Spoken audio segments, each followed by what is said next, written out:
Vamos a poner en grabación y vamos a continuar con esta reunión de inversiones, esta vez vinculadas al mercado asiático. Una sesión bastante interesante, la del día de hoy, bastante técnica. Sí, desde ayer habíamos hablado que los movimientos de mercado pues iban a ejecutar de manera técnica estos días. Entonces, vamos a ver qué es lo que se ha movido durante el día y en función de eso, vamos a ver si podemos tomar alguna postura interesante e invertir en este momento, ¿no? Si es que el mercado pues, nos permite. Un breve repaso de lo que puede pasar en la sesión asiática con referente, en referente al tema de las noticias. Hay una pregunta. Dicen, ¿qué pasó con la USD? Ya, todo eso ya vamos a revisar conjuntamente con los demás instrumentos. Bien, entonces, como ustedes pueden observar, nuestro mercado, o más bien el mercado, en la mañana con el mercado americano, pues ha tenido una sesión bastante tranquila, salvo a las 3:30 que teníamos las reservas de crudo. Un nuevo dato negativo para el crudo, puesto que se reservan o las reservas aumentan sus unidades, y al aumentar sus unidades ya saben que el crudo tiende a caer de precio. Entonces, probablemente mañana o hoy en la noche veamos un crudo cotizando ya aproximadamente los $100. Ya más tarde vamos a analizar el petróleo. Ayer acabamos de destacar que estábamos en los 110 y dijimos que hoy iba a llegar hasta los 105 y pasó de tal cosa, ¿no? Ahora tenemos que esperar el parámetro $100, que es un número bastante interesante dentro del crudo. Ya vamos a ver por qué. Después de eso tenemos los datos del PMI, ¿sí? En Australia. Y aquí vamos a hacer un poco de paréntesis porque voy a explicarles cómo funciona el PMI para que cuando salga otra vez este tipo de noticias, ustedes sepan interpretarlo de manera general, ¿ok?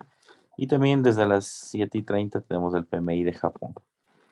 Bien, entonces voy a abrir un pizarrón y voy a explicarles estos fundamentales, más bien solo el PMI, ¿no? Que es el fundamental. En este caso, que tal vez no todos dominan cómo funciona. El PMI o los datos del PMI son encuestas. Encuestas que se hacen a empresarios.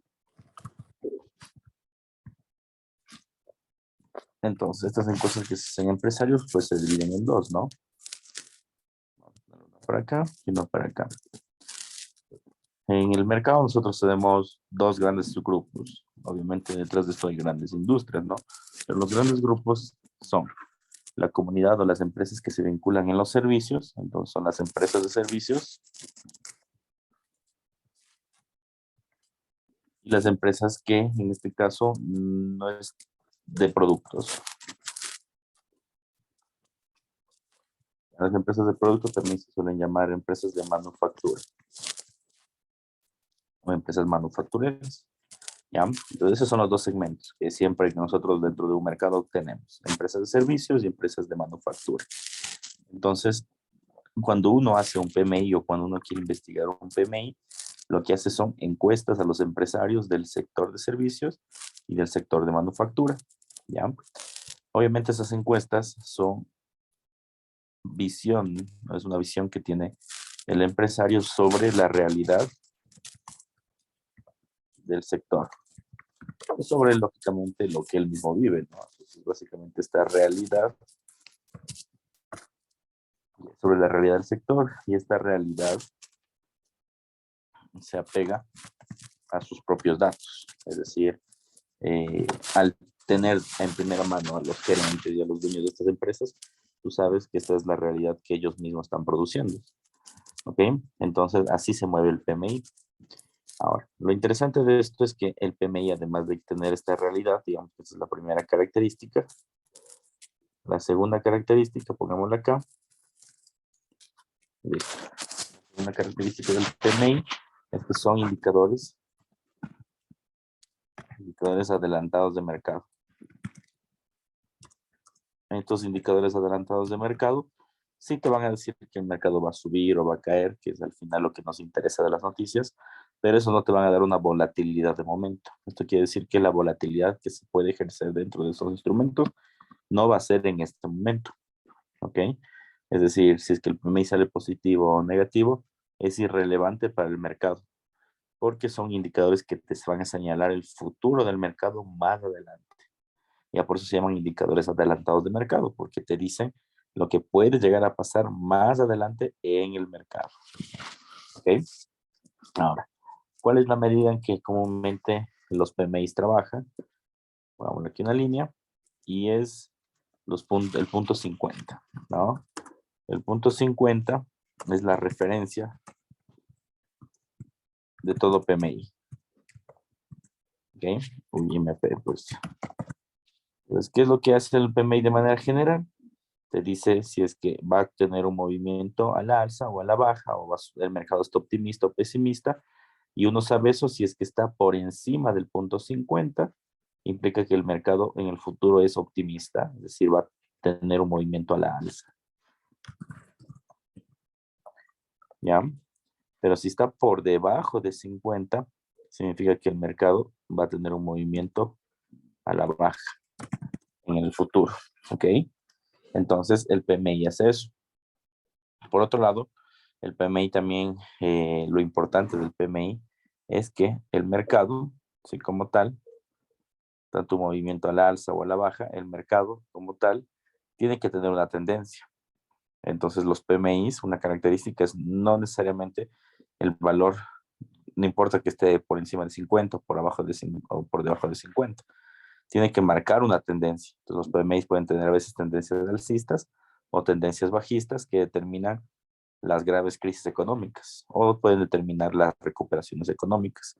Ya, entonces así funcionan los PMIs. Entonces, una vez dicho eso, nos vamos otra vez al calendario económico y vamos a ver el PMI de Japón. Aquí tenemos, ¿no? Manufactura y servicios. Y aquí también tenemos en Australia, manufactura y servicios. Bien, entonces nos vamos al PMI de servicios y de manufactura y vamos a observar cómo se ha estado moviendo. Bien, vamos al de manufactura. PMI manufacturero, y como usted puede observar, ¿no? En el PMI manufacturero, el mercado, pongamos aquí una flecha, está teniendo después de esa es la curva del COVID, ¿no? Entonces, todos los mercados estuvieron así, con PMIs por arriba de 50, en algunos casos, en otros no, pero sí ven que son tendenciales a la baja. Entonces, llegó un punto donde era tan fuerte la tendencia a la baja que pasó la crisis del coronavirus y lo demás.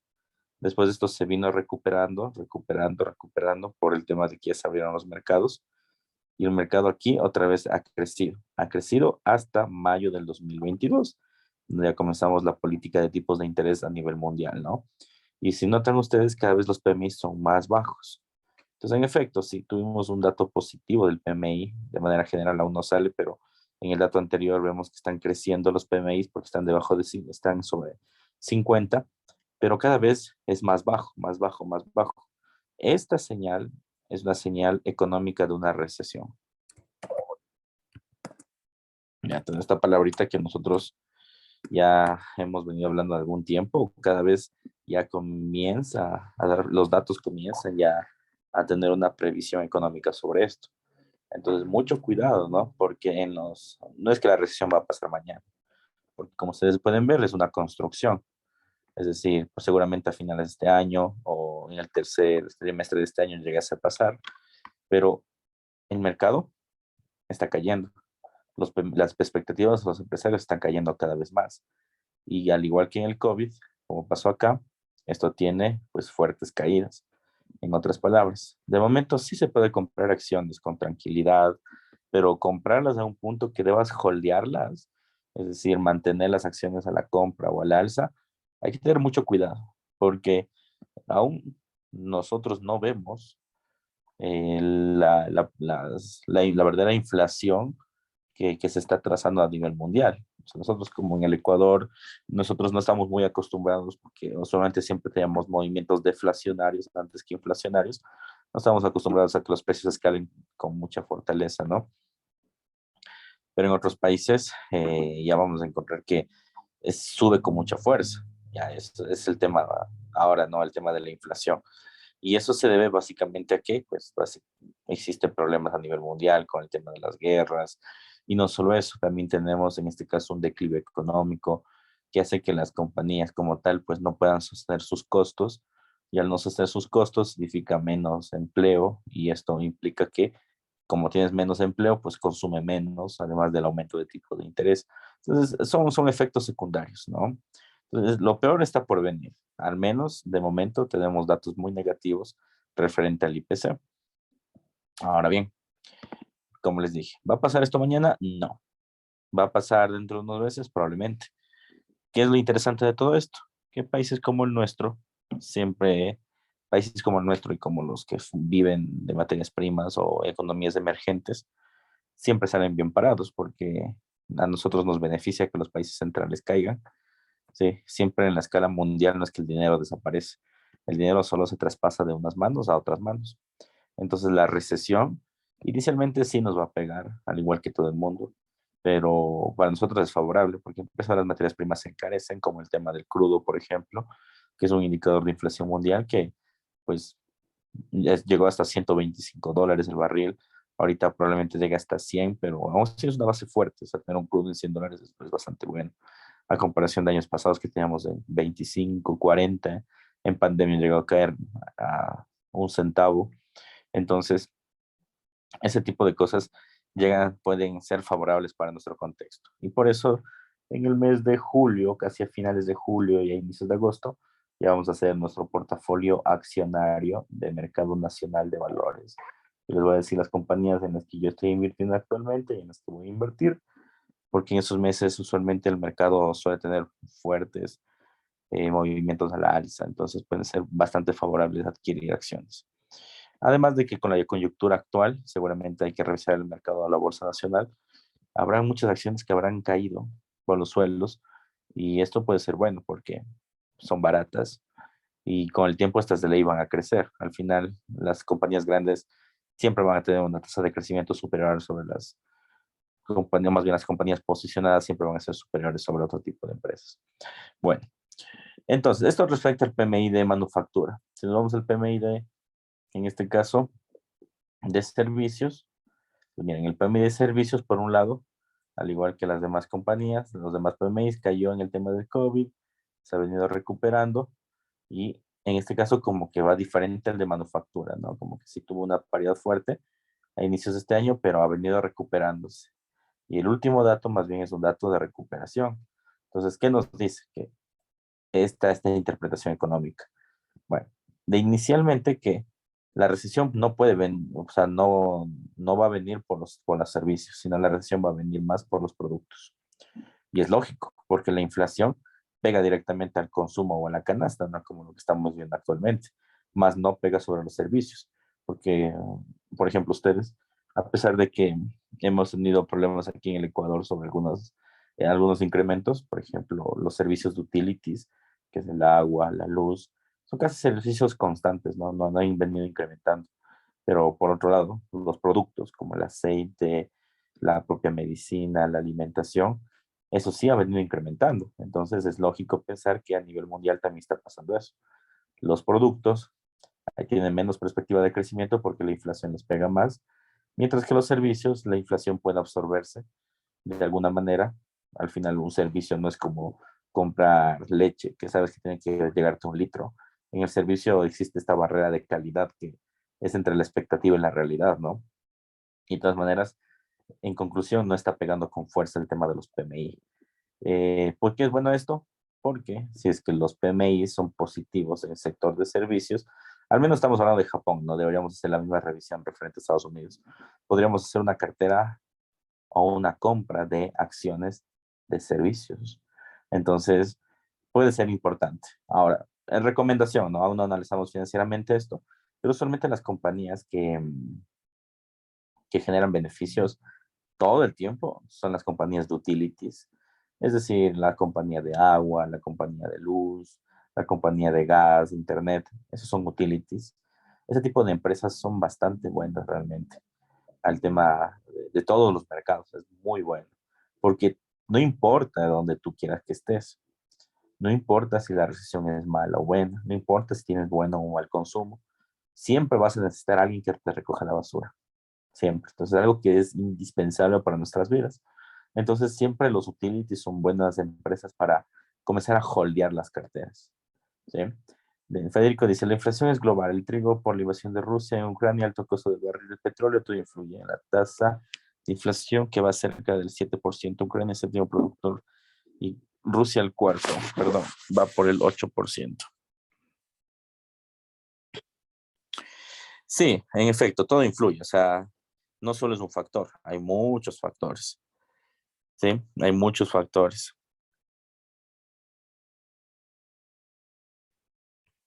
que aumentan la inflación como tal, ¿no? Entonces, en efecto, sí suelen haber todas estas variantes, por decirlo así. Hay que tener, hay que tener ciertas posiciones. Ustedes como inversionistas tienen que tener ciertas protecciones. Por ejemplo, una protección que sí o sí ustedes deben comenzar ya a pensarlo y a planificar es una cartera nacional de valores. ¿Por qué nacional? Porque ustedes están dentro de los países, nosotros más bien estamos dentro de los países emergentes que se benefician de los altos precios de las materias primas. Además de que nosotros actualmente somos líderes en la venta de camarón, etcétera, ¿no? Estas dos cosas, tipo de cosas tienden a crecer. Como tienden a crecer, en este caso, pues, ¿qué sucede? Pues el mercado, como está obligado a comer o está obligado a producir, que necesita crudo de ley o comida de ley. Entonces, eso crece. Entonces, obviamente nosotros, desde el trabajo en el que estamos, pues no nos vamos a ver beneficiados directamente del precio del barril de crudo. No, pero sí existe una manera en la que tú puedes hacer eso, comprando acciones de empresas que se vinculan a eso. Entonces, dentro del mercado de valores existe un montón. Aquí, no yendo muy lejos, existen compañías que son monopolios enteros en el Ecuador y que cotizan en la bolsa de valores y que son muy buenas inversiones. Por ejemplo, las financieras aquí en el Ecuador son monopolios, todas. Todos tienen su cuota de mercado y se reparten bien su mercado y se acabó. Por eso es que no dejan entrar a los mercados europeos ni americanos acá al Ecuador, porque ellos tienen su cuota definida y no les interesa repartirse o diversificar con otros. No les interesa la competencia. Pero más allá de eso, por ejemplo, tenemos el monopolio de la Bolsa de Valores de Quito. En el Ecuador solo hay una empresa. ¿Por qué digo que solo es una empresa? Porque en el 2017 la Bolsa de Valores de Quito dejó de ser un ente público para transformarse en un ente privado. Por eso ustedes van a ver que la Bolsa de Valores de Quito, la denominación de esta compañía es una SA, es decir, es una sociedad anónima realmente de la Bolsa de Valores. Y al ser una SA, tiene acciones y como tiene acciones, puedes comprar acciones. Es decir, puedes ser parte de los dueños de la bolsa de valores. Ahora la pregunta es, la bolsa de valores tiene un giro de negocio único, que es la de reservar valores y transaccionar la compra y la venta. La pregunta es, ¿quién más hace eso? Nadie, ni los bancos. Eso es un monopolio. Es decir, una compañía que hace una cosa única, que solo la ley le permite tener eso y nadie más. Entonces, invertir en ese tipo de empresas, además de que es legal, pues es un negocio completamente redondo. De hecho, antes de irnos ya al trading, les voy a indicar en la página de la Bolsa de Valores de Quito, para como un dato general, ¿no? Para que vayan ustedes también revisando otras empresas. Si nos vamos a las estadísticas de la Bolsa de Valores de Quito en los últimos años, es una de las empresas que más ha crecido en el Ecuador. Más ha crecido y más ganancias ha dado a sus inversionistas justamente por el tema de convertirse en monopolio, ¿no? Isaac, Sí, dime. ¿y estas clases, digamos, como para cuándo serían para aprender sobre este tema? Julio, agosto más o menos. Ah, ya, gracias. Ajá. Es que es el julio-agosto es donde el mercado comienza a caer más.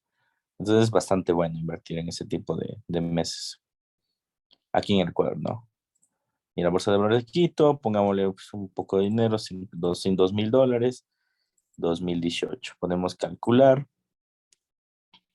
Y mira, si tú hubieras invertido en la bolsa de valores de Quito, no hace mucho, 2018, la bolsa de valores de Quito cada año te daba un 22% y un rendimiento total de 123%.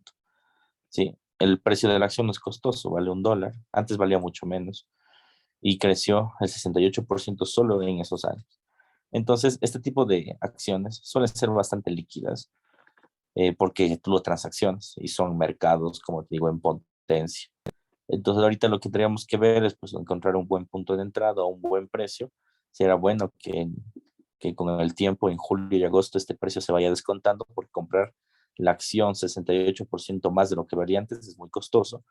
Me gustaría que esta acción esté en 120, sería maravilloso, porque tendríamos una buena perspectiva de que incluso llegue a valer 250, que ya es el 100% de ganancias solo en acción. Pero bueno, eso ya hablaremos un poco más cuando ya se trate de mercado accionario y cuando haremos nuestra cartera nacional e internacional, justamente con estas protecciones, ¿no? PMI en servicios y mercado de valores nacional con la coyuntura actual, política y económica. Bien, entonces, en síntesis, el mercado accionario, el mercado está bastante técnico. Cuando es técnico, pues es bastante fácil tradearlo. Las posiciones pueden ser al alza o a la baja, no son complicadas. Cuando existen ya los fundamentales es donde comienza a haber un montón de aspectos que uno tiene que tomar en cuenta, ¿sí? Pero ha sido técnico, así que mucha tranquilidad. Ya Federico me dice, ¿y qué tan confiable es invertir en la bolsa de valores de Quito?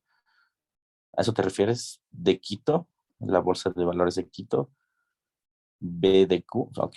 Es súper confiable. Es como tener tu dinero en un banco nacional. Tienes resguardo de la COSEDE, tienes la participación de todo el mercado como tal, tienes la superintendencia que regula todas esas operaciones y más que todo tienes toda la institucionalidad que protege el mercado. O sea, en otras palabras, cuando tú inviertes en la bolsa de valores de Quito es como que el Estado protege tus inversiones, ¿sí?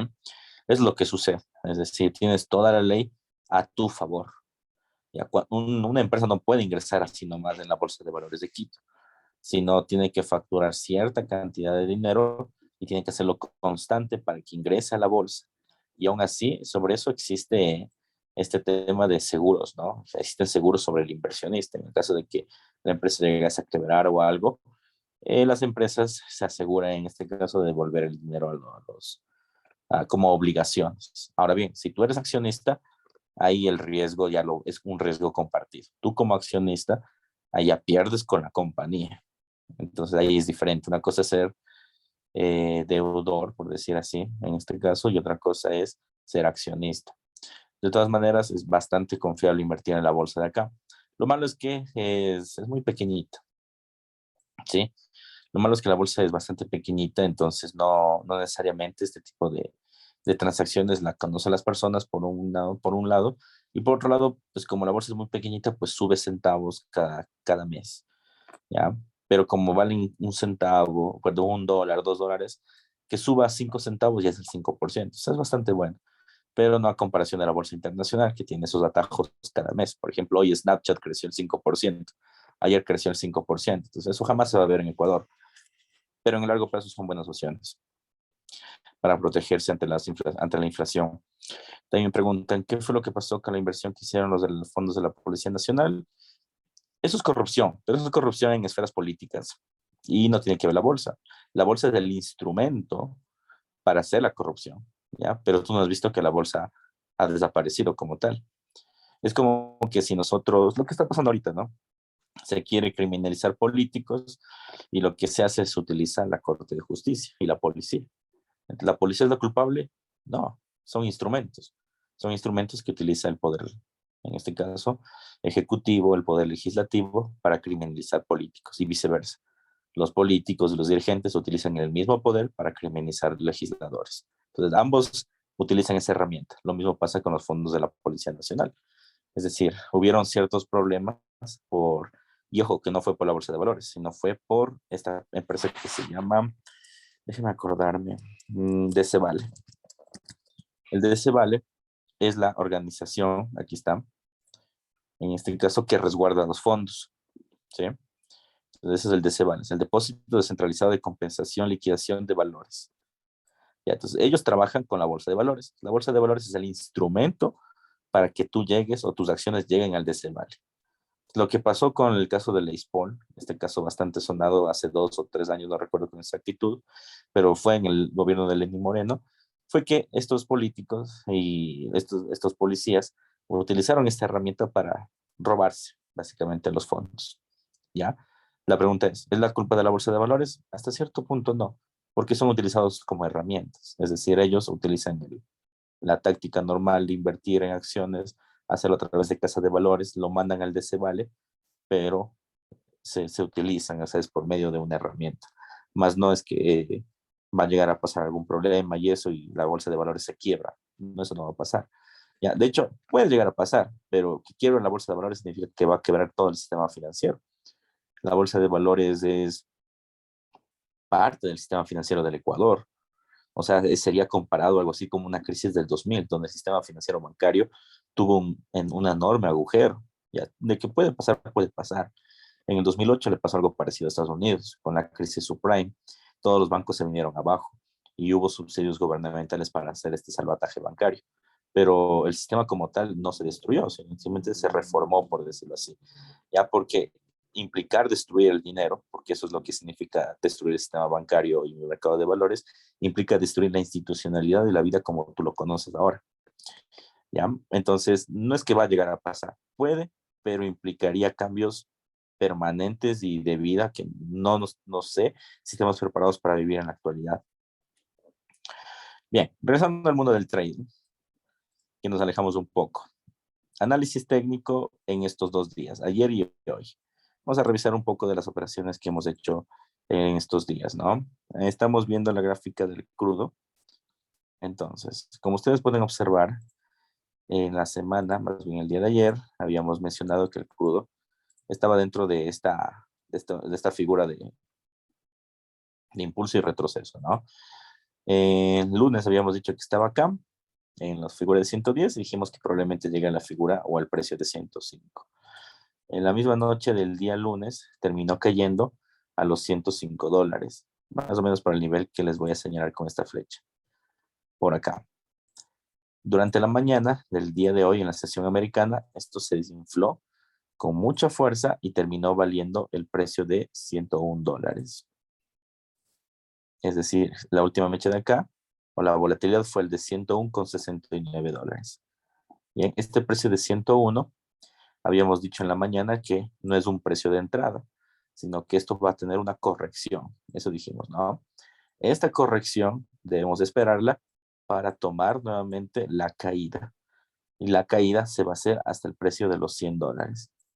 ¿Por qué es importante el precio de los $100 en el crudo? Bueno, primero porque es un punto bastante psicológico. ¿Ya? ¿Qué significa que sea psicológico? Les había hecho la comparación hoy en la mañana con un quintal de arroz, ¿no? Tú cuando vas a comprar un quintal de arroz, no dices, deme 50,20 centavos de arroz. Tú dices, deme $50 de arroz, o deme $10 de papas, o $1 de lo que sea. Ya tú no pones los centavos. Ya en el mercado de valores pasa lo mismo. Los inversionistas no dicen, a ver, yo quiero que el barril de petróleo me cueste $3,74. No, ellos dicen, necesito que el barril de crudo se fije en $100. Entonces, por eso es un número psicológico. Y por eso el mercado está intentando llegar a este número psicológico, que son los $100. Ahora bien, además de ser un número psicológico que se utiliza como una jerga popular, pongámoslo así, observamos que es un número, es un precio, pongámoslo así acá, déjenme marcarlo. Aquí está la línea, llegamos a los $100, más o menos por aquí, que es muy importante, tiene una relevancia con fuerza, ¿no? Ahí están los $100. Como puedes observar, es un punto conflictivo, un punto donde el mercado tiende a rebotar y también tiende a ceder a los mínimos históricos. Entonces aquí ya tenemos este punto donde tiende a rebotar y estamos a punto de llegar a este nivel. Entonces, especial atención. Es un nivel que el mercado quiere topar y ya sabemos que cuando llega a pasar eso, pues el mercado lo ejecuta a manera de imán, como habíamos dicho con anterioridad, y puede llegar a topar. Ahora bien, cuidado, porque al mismo tiempo de que se está propiciando este acto para que llegue a los $100, al mismo tiempo ya algunos precios ya están comenzando a descansar esta caída, es decir, perfecto. Mira, lo que está pasando ahorita fue una caída inflacionaria, el tema de la guerra, el tema de tipos de interés, además es una caída técnica, el euro no puede solo subir, pero tampoco puede solo caer. Entonces probablemente después de la caída de los 100, esto tiende a rebotar. y el punto de estocástico ya nos señala que está en una sobreventa y esta sobreventa más adelante pues pueda continuar con un movimiento a la alza y no sabemos hasta qué punto. ¿De qué va a depender? Del IPC. Por ejemplo, datos del IPC de ayer que habíamos visto que la inflación aún no está cediendo como uno espera. Esto puede ocasionar, ¿no? Que el mercado genere este movimiento. También que puede tomarse en cuenta, pues las reservas, en parte lo que está pasando en Ucrania con Rusia, es decir, todos esos factores inciden. De todas formas, técnicamente, el punto 100 es un hecho de que va a llegar a topar. Es decir, el mercado va a llegar a topar este nivel, aunque sea como volatilidad, y después de esto tendrá una fuerte corrección. Entonces, la idea sería vender el crudo. Dayan dice, profe, ¿qué variables se pueden tomar en cuenta para analizar el oro? Las mismas que el petróleo, salvo que el oro es como activo de refugio, entonces se suma. Ya, todas las materias primas utilizan las mismas variables. La variable número uno de todas las materias primas es el dólar. Si el dólar le va bien, a las materias primas le va mal. Si el dólar le va mal, a las materias primas le va bien. ¿Ok? Tienen una correlación inversa. Ese es el fundamental número uno de todas las materias primas. Ahora bien, detrás de eso, lógicamente, ya vienen otros fundamentales, tipo de interés, inflación. El oro tiene el fundamental de que se utiliza como una divisa de refugio. Es decir, cuando pasa temas o problemas geopolíticos, todo el mundo se refugia en el oro, porque anteriormente era una moneda de intercambio. Entonces, las personas lo que hacen es regresar al origen. Es como nosotros como seres humanos, cuando estamos con nuestros padres y tenemos problemas y no tenemos pareja ni estamos cansados de nuestros amigos, pues regresamos al origen, a nuestros padres. Ya lo mismo pasa con los inversionistas. Cuando ellos quieren serenidad, no quieren alejarse de la incertidumbre del mercado, ¿qué es lo que hacen? Se dirigen a lo más seguro y lo más seguro es el origen, donde hubo la transacción por primera vez. Y la transacción en primera vez fueron a través de los metales preciosos. Además de que existía el tema del trueque, pero el mercado de valores no consigue el trueque como una actividad comercial que se pueda transaccionar y especular, porque eso es especulación. Para analizar el oro hay que analizar el índice de dólar. En efecto, el índice dólar o el euro dólar es lo mismo. También se puede analizar. A algunas personas les gusta analizar el índice dólar.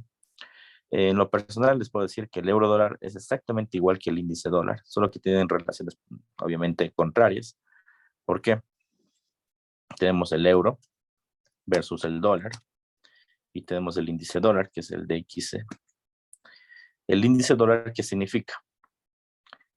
Todas las divisas mayores, pongámoslo así, frente al dólar. Eso significa el índice dólar. Y de todas las divisas mayores, el 90% es el euro. Ya por eso es que se mueven casi igual. Entonces, el euro dólar, lógicamente, es la paridad del euro contra el dólar.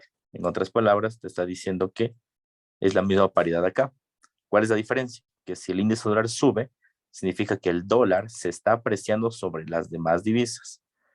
Entonces, el euro dólar, como el dólar es una divisa secundaria, esta debería caer. Esa es la diferencia. Que el índice en dólar sube y el euro dólar debe caer. Pero al final es lo mismo. Utilizan la misma correlación y utilizan los mismos efectos económicos. ¿Sí? Como les digo, a algunos les gusta utilizar el índice dólar. Yo en particular utilizo euro dólar para hacer esto por un tema de tradeo, que la comisión es más baja y también es exactamente igual. Bien, regresando al tema del petróleo. El punto 100 es importante. Vamos a ver qué tan probable puede ser que hoy caiga o que se mueva de manera técnica. Bien, como ustedes pueden observar, tenemos, ¿no? Impulso, retroceso, impulso, retroceso, impulso, y que tenemos probablemente un retroceso que se dio. Este retroceso que se dio hoy con fuerza es especulativo. ¿Por qué? Porque, si notan ustedes, topó la ruptura. Esta ruptura de aquí era re importante. No me acuerdo a Freddy hoy que estábamos conversando un poco sobre el petróleo. Le estaba mencionando que el crudo sí puede llegar a subir entre 106 y 107, que son los precios de acá, y después lo desplomarse. ¿Por qué? Porque el mercado no tenía suficiente fuerza o volumen para llegar a un nivel de tendencia. Y segundo, cuando sabía que el crudo iba a caer a los $100, lógicamente debe tener un movimiento de retroceso. Entonces, siempre los movimientos de retroceso tienden a ser la ruptura o la tendencia. Como no hay volumen para la tendencia, se queda en la ruptura. Y ahorita, después de esto, el crudo comenzó a desplomarse con fuerza. Actualmente está el precio de 103,69 y habría que ver en la figura de corto plazo si puede llegar a caer al menos a los 102, que es la volatilidad, y caer a los 100, que es el objetivo. Entonces, para eso nos vamos a la figura de H1. Y en la figura de H1, de momento no nos da ninguna entrada bastante clara, la verdad. Lo que nos está dando es más volatilidad. Si tú notas, pues el mercado es como que ha subido con fuerza, ha caído con fuerza y quiere llegar al piso, es decir, quiere llegar acá, ya, pero aún no puede. No hay volumen. Como no hay noticias, esto no impulsa esto. De todas maneras, atención, porque el análisis es técnico y como es técnico, probablemente esto termine impulsándose a la baja. Estocástico, por un lado, quiere cursarse en los puntos de sobreventa, que implicaría un retroceso.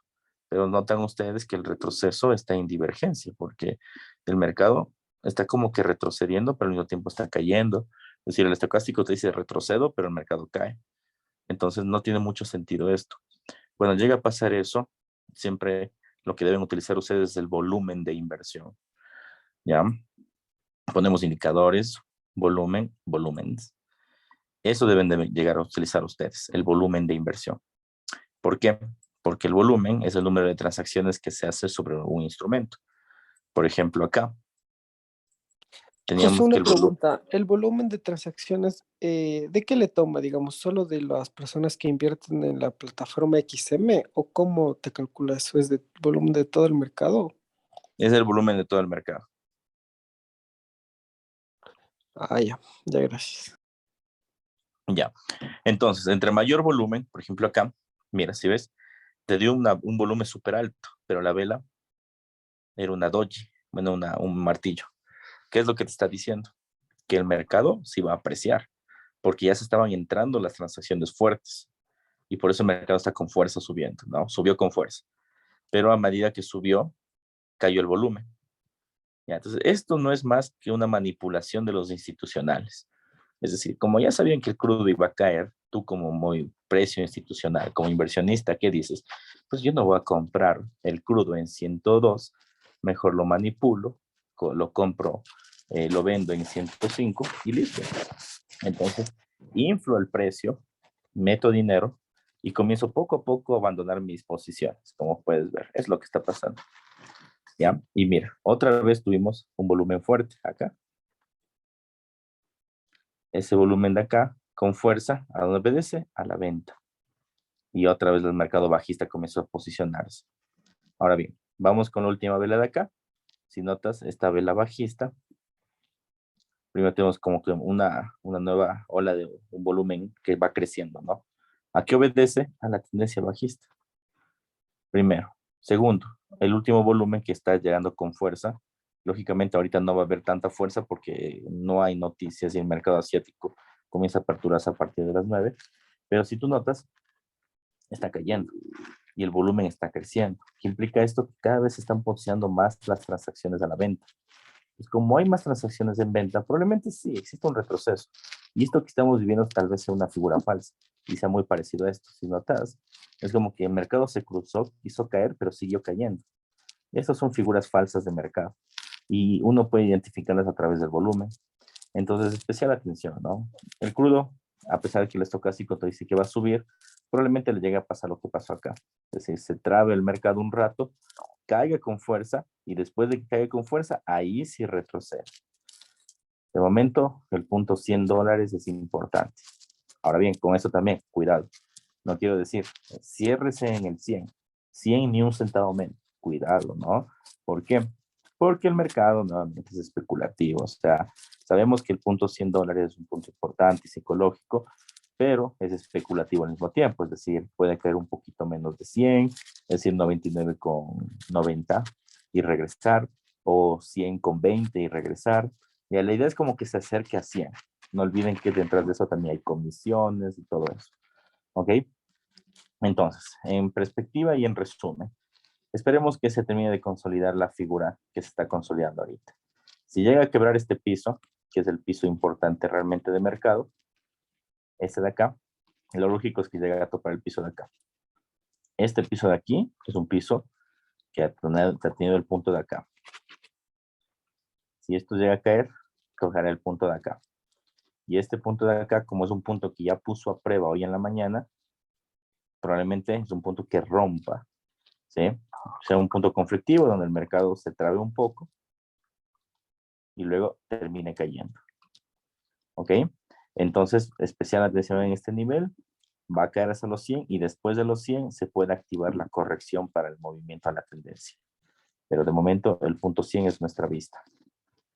Bien, vamos a otros instrumentos rápidamente porque nos demoramos mucho en las explicaciones fundamentales y tenemos que hacer actualizaciones técnicas.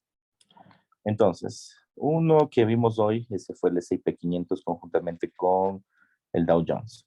Habíamos localizado la figura de hombro, cabeza, hombro, que están viendo en pantalla, en H4, ¿no? Tenemos el hombro, la cabeza y el hombro. Habíamos trazado nuestra línea de cuello, como ustedes pueden observar, y el mercado nosotros lo habíamos operado justo en la base del hombro.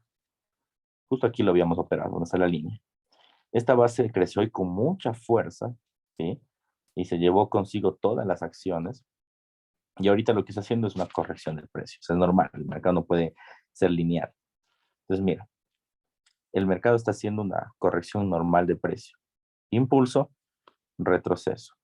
Entonces vamos a trazar la tendencia.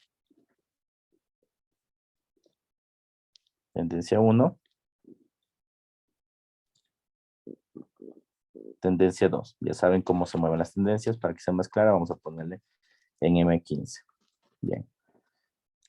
Entonces sería 1, 2, 3, 4, 5, 6. Vamos a dejarle marcado los niveles. 1, 2, 3, 4, 5, 6. Quiere decir esto que ahorita el mercado va a caer al punto 4. Podría ser una buena perspectiva comprar aquí o aquí. Bien. Porque el mercado está ahorita corrigiendo en el corto plazo. Como está corrigiendo en el corto plazo, ¿qué deben hacer? Ingresar en estos niveles. E ingresamos en estos niveles o en el 0 Fibonacci que le había dejado marcado. Y esto mañana se va a valorar. ¿Por qué se puede valorar esto? Porque estamos en rebotes. Estas semanas de rebote básicamente. Sí, como pues les había anticipado el día de ayer, el mercado está bastante golpeado, quiere un rebote de precio, entonces ese rebote lo va a conseguir, lo ha venido consiguiendo, ya tenemos 2 sesiones alcistas buenas. Entonces ahorita está corrigiendo, mañana, en la mañana, en horario americano, antes del horario americano, a partir de las 7, seguramente esto va a comenzar a tener un movimiento al alza. Entonces, especial atención. Y una retroalimentación y también, sí, 2 retroalimentaciones, más bien. La primera, cuidado con decir que ese es el punto 1, ¿no? El punto 1 siempre debe ser el punto más alto que les había dicho ayer, ¿no? Ese sería punto 1, 2 y así. Solo eso. Y la segunda retroalimentación, en función de la pregunta que me hicieron hoy en la mañana, sobre si es que el S&P 500 y el Dow Jones son diferentes o se deben analizar de manera diferente, la respuesta es no. Como puedes ver, ambos siguen, incluso están haciendo la misma bandera. En M30, están haciendo exactamente la misma bandera. Entonces, si el uno sube o el uno cae, el otro sube y el otro cae. Solo a contemplar esas 2 retroalimentaciones, no olvidarse. Si quieren invertir en uno o en otro, no inviertan en los dos, sino traten de invertir en uno bien invertido. Porque si tú inviertes en uno y en otro, es lo mismo. Más vas a pagar doble comisión. Entonces, más bien sería invertir en un solo instrumento que tenga una comisión más baja, prácticamente, ¿sí? Entonces, esperar que el Dow Jones, conjuntamente con el mercado accionario, caiga. Cae y tomar este punto de partida como un buen movimiento de compra. Hoy también habíamos comprado Banco de América.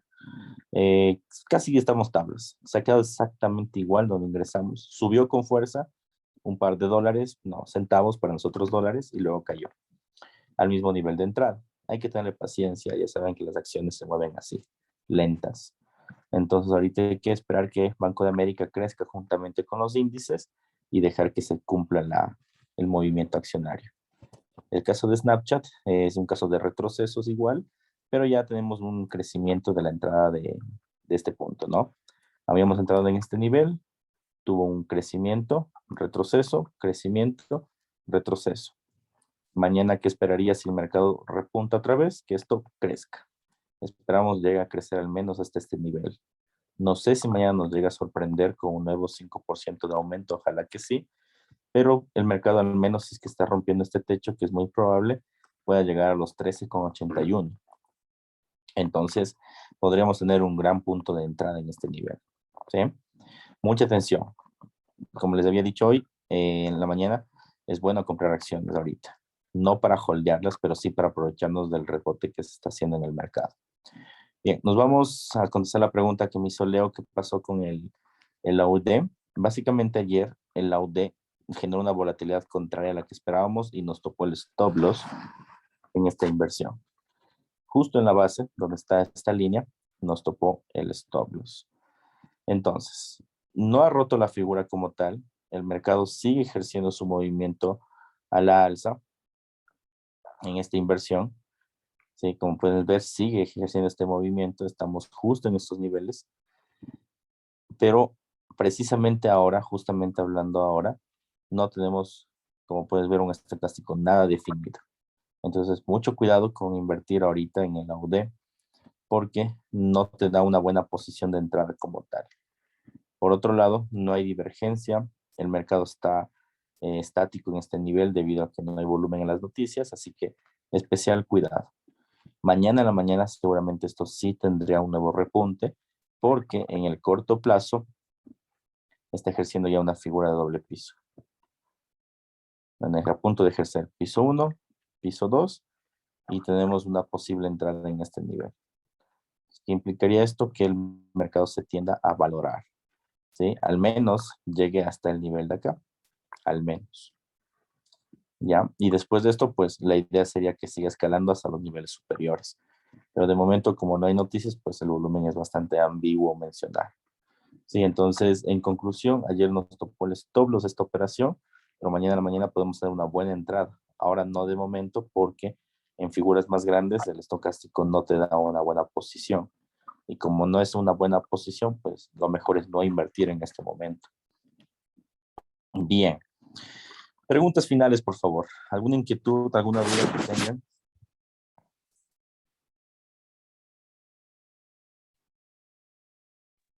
Por mi parte, todo claro.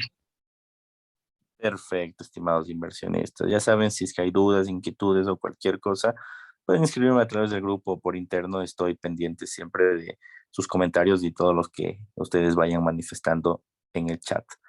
Por mi parte, les deseo una muy bonita noche, esperando que en sus hogares estén con mucha paz ahora en estos tiempos bastante caóticos y cuídense mucho. Un fuerte abrazo, cualquier cosa, ya saben que estoy para servirles. Nos escuchamos la próxima semana. Buenas Gracias, noches José. con todos.